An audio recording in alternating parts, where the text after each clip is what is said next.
En este viaje nos adentramos directamente al corazón de Castilla. Conocida como el Corazón de Jesús, esta ciudad no solo guarda un legado arquitectónico incomparable, sino que respira espiritualidad en cada uno de sus rincones.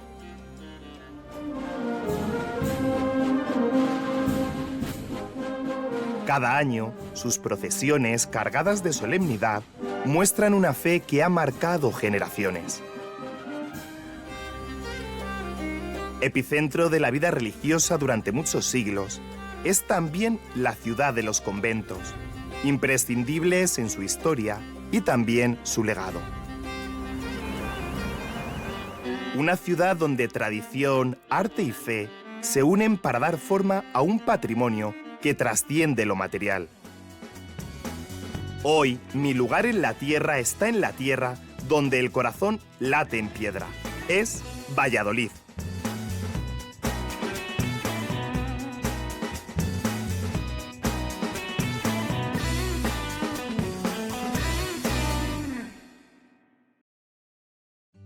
Y en el corazón de esta ciudad, esa pasión cobra vida en un lugar único, el Santuario Nacional de la Gran Promesa, una joya de su patrimonio religioso que se alza como testigo eterno de la devoción al Sagrado Corazón de Jesús.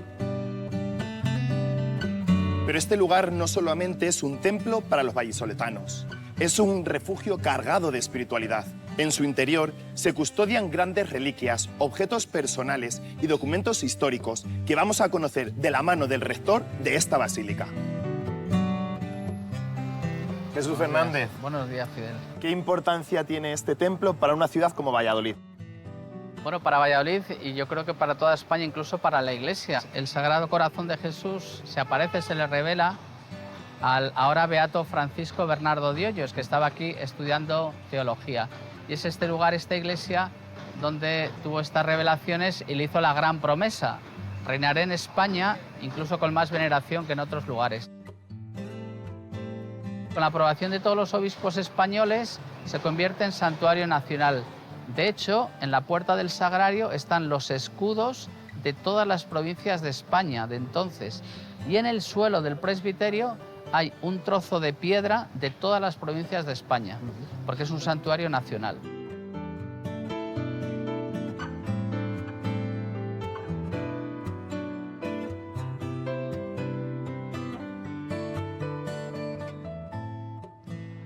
Adelante, Fidel, esta es la Basílica del Sagrado Corazón de Jesús, la Basílica de la Gran Promesa en Valladolid. Esta iglesia fue parroquia, la parroquia de San Esteban, y después se convierte en santuario nacional.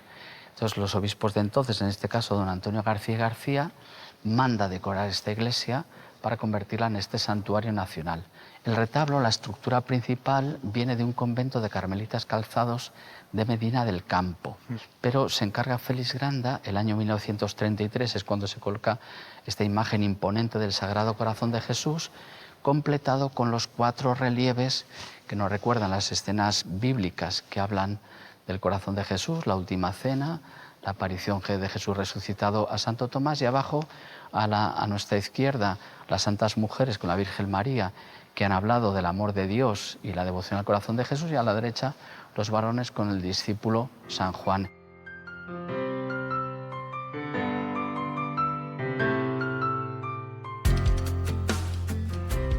Tocamos el corazón del Evangelio en este lugar, que es la revelación del amor de Dios que nos ha hecho Jesucristo. Quizás esta imagen tan imponente que impresiona, es verdad, al entrar, manifiesta la grandeza, la grandiosidad, el misterio de Dios que se ha hecho carne para vivir entre nosotros. Y este gran misterio es la celebración de la Eucaristía, que es lo más importante. Por eso también este lugar tiene adoración eucarística habitualmente durante todo el día, especialmente los viernes y especialmente el primer viernes de cada mes.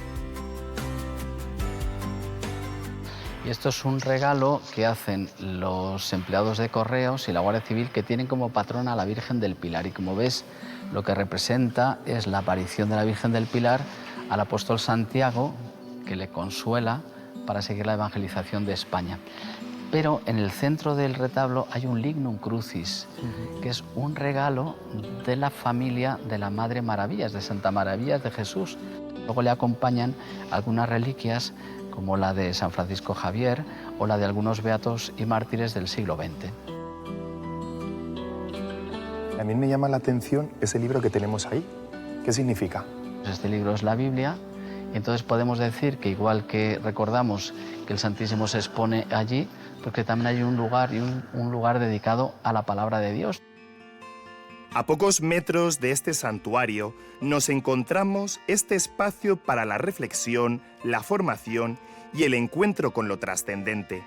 Un centro que acoge a quienes buscan profundizar en su fe. Buenos días. Buenos días. ¿Qué tal estás? Pues nada, vamos a ver si enseñamos aquí a Fidel y a otros amigos el Centro de Espiritualidad. Pues estarán encantados para verlo, porque es un sitio de recogimiento y es estupendo. Muchas gracias. Pasamos.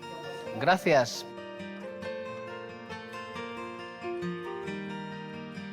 Bueno, pues este es el Centro Diocesano de Espiritualidad del Sagrado Corazón de Jesús. Jesús, los peregrinos llegan hasta aquí y ¿cómo los acompañáis espiritualmente? Bueno, hay muchas formas de este acompañamiento, encuentros de matrimonios, encuentros de estos nuevos realidades como Emaús, Efetá. También la casa hace propuestas de ejercicios espirituales, retiros. Entonces la casa está ocupada, vamos a decir, de lunes a domingo, todas las semanas. Y luego durante la semana, pues típicas actuaciones de formación. Aquí está la Escuela de Formación de Laicos, está la Escuela de Catequistas, Escuela de Formación, aquí se dan también a veces los cursos prematrimoniales. Todas las realidades de la diócesis suelen pasar por aquí. Y después pues viene gente de fuera, a veces peregrinos que pasan aquí un día. Se les acoge, se les explica la historia del centro. Diríamos que tenemos preparado también una forma para atender a estos peregrinos con algunas personas que les atienden, les explican. Bueno, pues en principio las personas que quieren visitar este lugar contactan a través de un correo electrónico o de una llamada telefónica y ahí pues vemos de qué lugar vienen, las motivaciones que ellos tienen y el tipo de personas que son, porque es muy importante para nosotros dar una acogida personalizada. Y luego por otra parte hay una logística detrás, que es bueno, pues saber el número de los peregrinos que van a venir para darles un espacio u otro de la casa, también el tiempo del que disponen, porque hay personas que vienen a pasar todo el día, pero otras personas vienen de paso. El trabajo sobre todo explicarles la dimensión de revelación de este lugar y el mensaje que esconde detrás de la espiritualidad del corazón de Cristo. La vida de Bernardo Francisco de Hoyos es fascinante. Muerto con tan solo 24 años, un joven ardiente, un torrente de fuego como lámpara viva y un místico enamorado de Jesús. Todas las personas pueden seguir teniendo la experiencia que tuvo Bernardo de Hoyos, que es este encuentro con Cristo que nos revela su amor y nos dice nos ama. Este itinerario, descubrir la historia y que esa historia se puede repetir en ti. Bueno, pues normalmente vienen varios tipos de personas. Están las que vienen por primera vez, pues a veces invitadas por personas que les han hablado, que les han contado y ellos quieren saber pues, el lugar al que vienen y lo que ha sucedido aquí. Pero hay otras personas que ya están introducidas en la espiritualidad del corazón de Cristo y vienen pues, a profundizar y sobre todo a tener espacios de oración largos porque dicen que aquí el corazón de Jesús se percibe pues, con más intensidad, como más vivo, ¿no?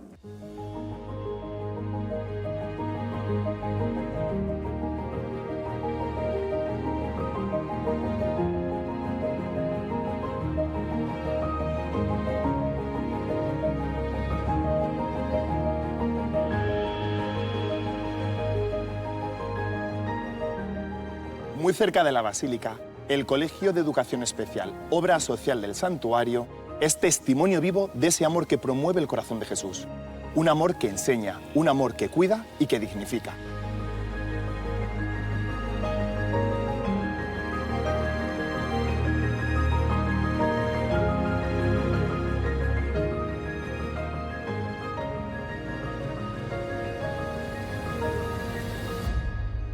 Ciriaco Rodríguez, ¿qué tal? Buenas secretario tardes. de la Fundación Emilio Álvarez. Estamos ante una de las obras más grandes del corazón de Jesús. ¿De qué se trata? ¿Y por qué un colegio de educación especial? El primer dato que yo he encontrado es un dato del año 41 de algo que era Acción Católica de Sordos.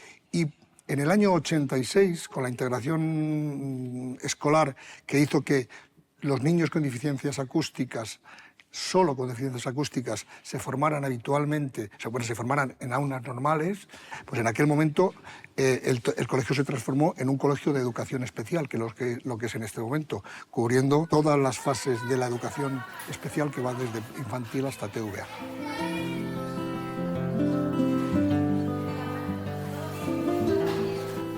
En el año 2007, la Fundación decide que el colegio estaba bastante ya viejo y lo que decide es vamos a hacer una adaptación, vamos a hacer un edificio al lado para darle servicio y remozar todas sus instalaciones y plantea un proyecto importante.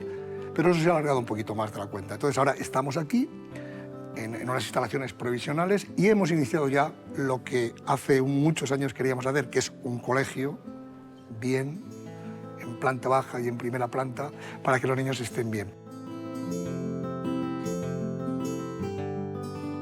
Don Emilio era un trabajador. Don Emilio fue un joven sacerdote de Turégano, un pueblo de Segovia, que llegó a Valladolid como familiar entendido, como se entiende, familiar del obispo Gandásegui. Vino como capellán del obispo Gandásegui y fue su brazo derecho.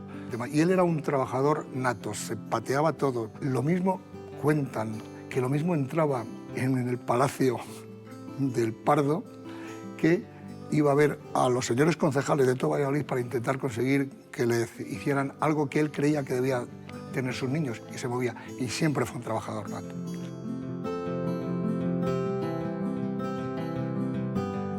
Las 2.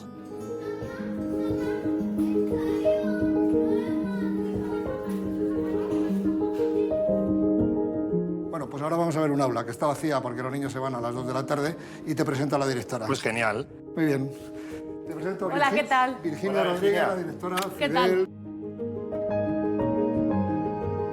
¿Cómo es ser directora de un centro como este? Bueno, pues ser directora conlleva una gran responsabilidad, pero a la vez también es una tarea muy bonita, muy enriquecedora, puesto que me da la oportunidad de poder trabajar con las familias desde un punto mucho más cercano, pues pudiendo escuchar sus inquietudes y sus necesidades. ¿Y cómo es un día a día aquí en el centro con los chicos?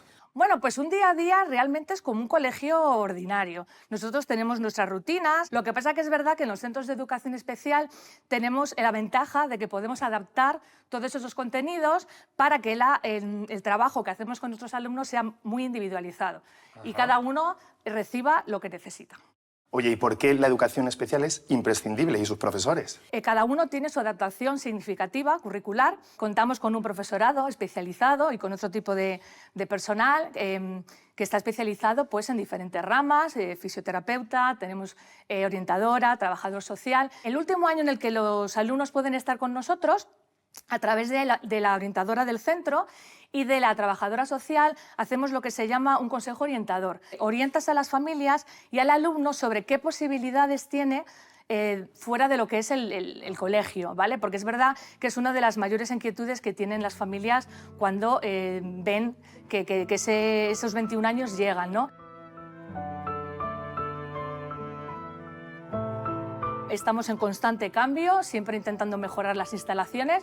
Entonces, si no es por mobiliario, si es adaptación de las aulas. Nosotras, hace ya unos años, cuando pusimos en marcha este proyecto, nos formamos en una metodología que se llama la metodología Snowslen, que tiene como finalidad pues eso, un bienestar emocional, es decir, que cuando los alumnos entran al aula se regulen y esos momentos en los que ellos pues, están más activos consigamos que estén relajados. Pues nada, muchísimas gracias, Virginia, Muchas gracias, un placer por tu hablar contigo. testimonio y por habernos enseñado todo, por habernos plasmado también pues, la gran labor que hacéis. Muchas gracias.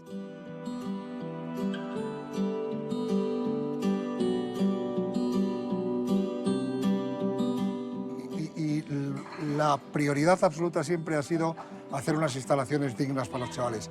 Como comentaba antes, llevamos en unas instalaciones provisionales por diversos motivos desde hace demasiados años. Entonces hacían falta unas instalaciones modernas, adaptadas y en las que los niños van a poder estar maravillosamente. Entonces eran necesarias, imprescindibles, y la decisión es una decisión, digamos, última, pero que se tomó en el año 2007, pero que por diversos motivos no se había hecho y que había que hacerla. Era de justicia y de necesidad.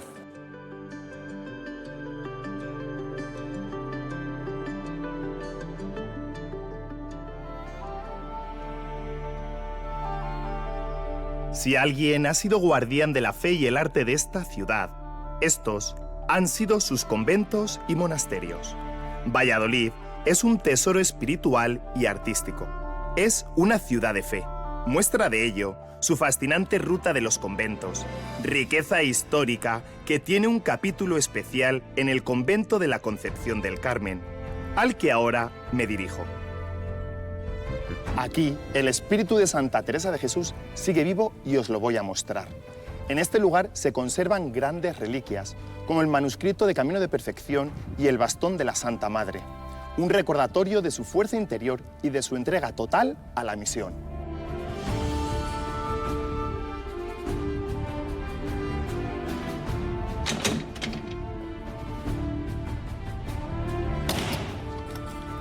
Ave María Purísima. Sin pecado concebida. Buenos días. Mire, le dejo aquí las llaves, pueden entrar al locutorio. Muchas gracias, hermana.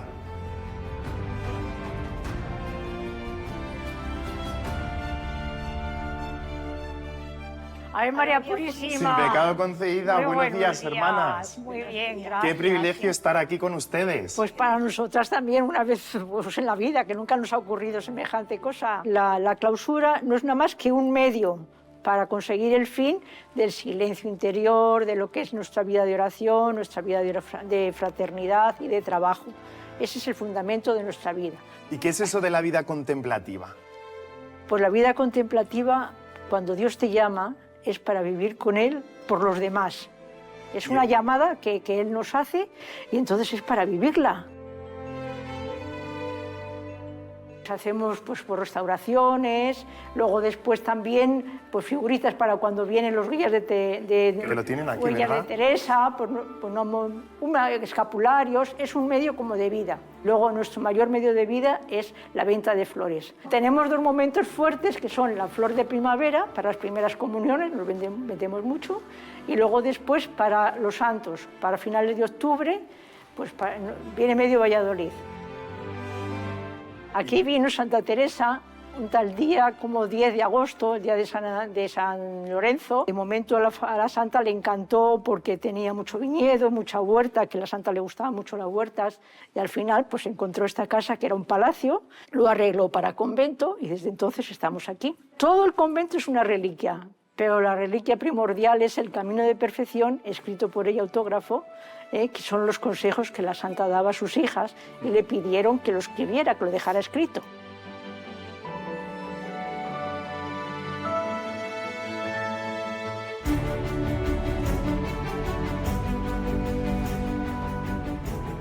Bueno, un regalo. Un regalo, bueno.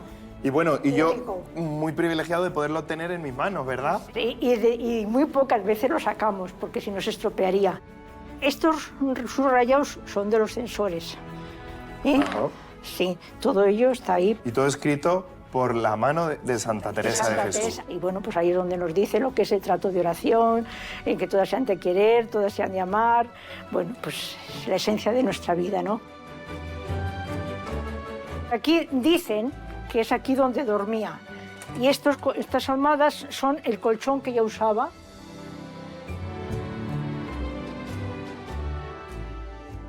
Y veo que tienen todo muy bonito. ¿Cómo cuidan este patrimonio? Porque es exageradamente grande. Bueno, pues realmente todos nuestros ahorros, toda nuestra vida, todo esto está para cuidar la casa de Teresa. Todo. Y procurarlo ponerlo hermoso y bonito, porque la primera es que lo disfrutamos somos nosotras, ¿no? O sea que...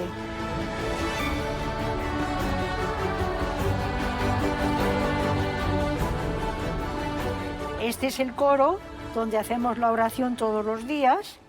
Aquí está el bastón de Santa Teresa, que nos lo dejó el alcalde, don Jesús Julio, nos aprecia muchísimo.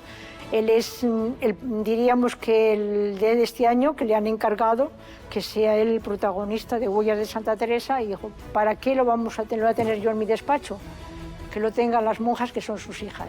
El 14 de noviembre de este 2024, Jesús Julio, nuestro alcalde, y su cortejo repiten en procesión lo que en años tan remotos se hizo a esta fundación, ostentando un largo palo que nuestra Madre Teresa ha usado como bastón. Dejamos atrás este convento con el eco de los pasos de Santa Teresa resonando en sus muros y nos adentramos en otro símbolo de la fe en Valladolid, su imponente catedral. Este gigante de piedra, presidida también por una imagen del Sagrado Corazón de Jesús, nos invita a descubrir un lugar lleno de historia, arte y devoción. Y lo voy a hacer desde un lugar privilegiado.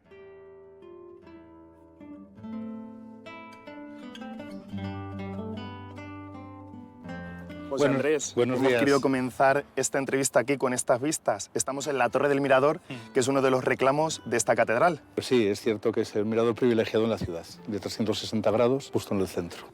Y hubo un hecho histórico que marcó esta catedral, que es cuando se derrumbó. La torre se derrumba, la anterior, al otro lado de la fachada, se derrumba a mediados del siglo XIX. Y unos 50 años después, pues, se decide hacer una torre nueva, no con el diseño de Juan de Herrera, pero sí que la supera en altura. Y el resultado es la torre en la que actualmente estamos, salvo esta cúpula y el corazón de Jesús, que se añadieron en 1923. Visto los antecedentes de la otra torre, ya se hizo lo suficientemente sólida para que no se cayese, y luego ya la estructura de la cúpula y del Sagrado Corazón pues va asentado sobre un eje de hierro, y la imagen es de hormigón armado. Se ve los monumentos emblemáticos, pero luego también se ve pues, cómo ha sido el crecimiento de la ciudad, ¿no?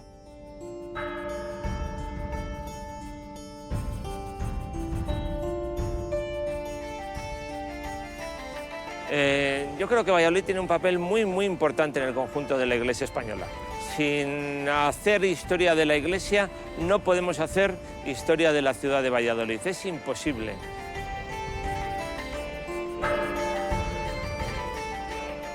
Bueno, esta catedral llega en un momento en que ya no es el tiempo de que se están construyendo o iniciando las grandes catedrales góticas. Es una catedral más tardía, pero es una catedral que define muy bien la importancia de la arquitectura post-tridentina.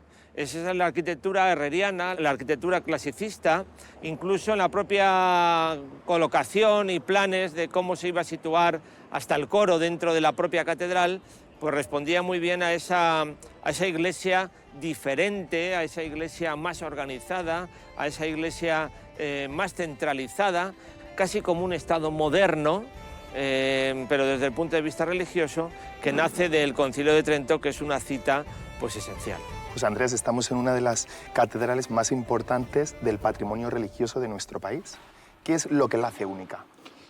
Es importante en cuanto a proyecto más que en cuanto a realidad.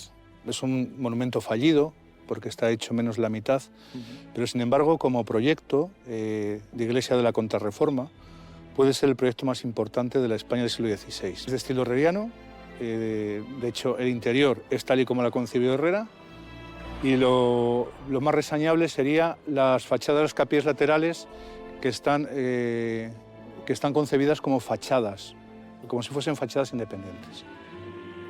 El gran retablo de Juan de Juni, del último tercio del siglo XVI, el coro de Juan Gómez de Mora, el arquitecto de Felipe III, que se inició el proyecto Las ciudades del hombre en 1988. Entonces fue la primera exposición y que llevó pues, a convertir toda la catedral en una gran sala de exposiciones y que ha supuesto, creo que un antes y un después, en mucha tarea cultural de la Iglesia en España. Es la iglesia más importante de Valladolid, pero yo creo que vamos a ver si iniciamos una etapa nueva, porque el ciudadano de Valladolid, con independencia de sus creencias, yo creo que tiene que valorar más este templo. Es un templo, a mí me parece especialmente por dentro, bellísimo, Yo creo que es el típico edificio que es necesario poner, resaltar esa belleza, el destacar esa historia y el destacar también otra cosa que es importantísimo, que es su patrimonio documental. Museo Diocesano y Catedralicio. Y ocupa lo que queda de la antigua colegiata. Es la última gran custodia de la familia Arfe. La diseña Enrique de Arfe, que es el tercero de esa generación de orfebres, que ha hecho ya la gran custodia de la Catedral de Sevilla, hace la de la Catedral de Ávila, que es muy similar a esta. Esta es la última que hace. Lo que vemos en la custodia en realidad son dos partes. La parte de la torre, que es de Enrique de Arfe, con el grupo de Adán y Eva, que estaba en el cuerpo inferior, y luego el añadido que se hace en el siglo XIX, perdón, a finales del siglo XVIII, para colocarlo sobre el carro triunfal para dar la altura.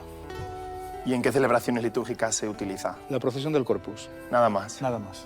¿Y qué más vamos a conocer? Pues una cosa que es una curiosidad, es una maqueta del siglo XVIII en la que podemos ver lo que era el volumen de la catedral terminada, pero no con el proyecto de Herrera. Tiene un añadido, la cúpula, que en el proyecto de Herrera no existe.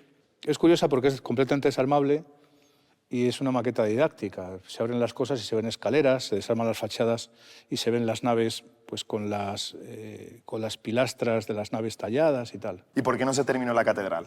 Pues como tantas cosas, porque fallaron los dineros. Los fondos que da Felipe II para hacer la obra son la publicación de las cartillas de Indias. Y en 1667 se cerró lo que había construido.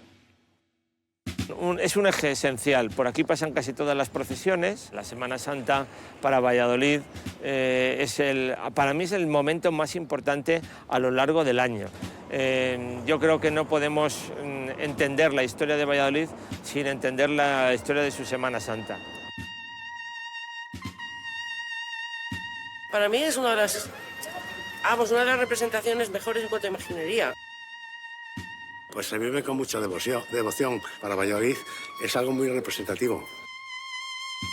La espiritualidad, la amabilidad, el espíritu cristiano que se vive en estas calles no es comparable con ningún sitio del mundo.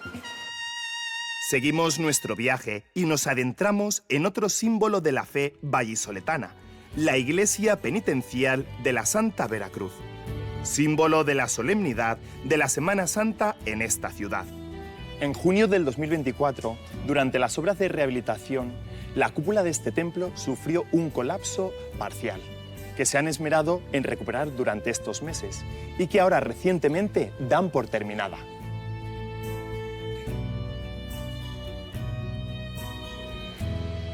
Fernando Bonrostro, arquitecto. Hola. Vemos ya la cúpula terminada, pero colapsó. ¿Qué ocurrió? Estábamos haciendo unas obras que estaban previstas en torno a la coronación de la imagen de la Virgen Dolorosa y teníamos que retejar lo que es la zona de la cúpula. Y una semana antes de empezar esa obra hicimos una inspección rutinaria y observamos ya que había algún posible problema con la estructura. Intentamos hacer alguna operación que minore la situación, pero era imposible.